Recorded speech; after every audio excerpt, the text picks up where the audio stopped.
పరిసరాల్లో ఉన్న దేవాలయాల్లో తాటి బుట్టలతో ప్రసాదం ఈ విధంగా ఇది తిరుమలలో జరగాలని ఒక ఆలోచనతో రావడం జరిగింది. ముందుగా పిఠాపురం నియోజకవర్గంలో దీన్ని ఇంప్లిమెంట్ చేద్దాం అని ఆయన చెప్పడం జరిగింది. తిరుమలలో స్వామివారికి ఇస్తున్న నైవేద్యాలు ఇవన్నీ కూడా గోవింద భోగు దీని పేరు. తిరుమలలో ఏదైతే జరుగుతుందో అది కూడా ఇక్కడ నియోజకవర్గంలో ఇంప్లిమెంట్ చేద్దామన్నారు.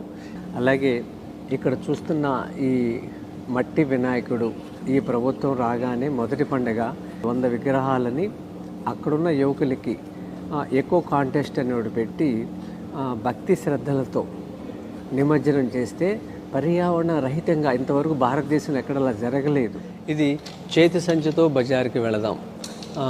ఒకప్పుడు 40 ఏళ్ల క్రితం ఇలా అలవాటు ఉండేది. పిఠాపురం అనే పేరుతోనే ఈ వస్తువులన్నీ మనం తయారు చేసామనుకోండి, స్థానికంగా వాళ్ళకి ఒక ఆదాయం వస్తుంది. రెండోది అదొక మోడల్గా నిలబడుతుంది.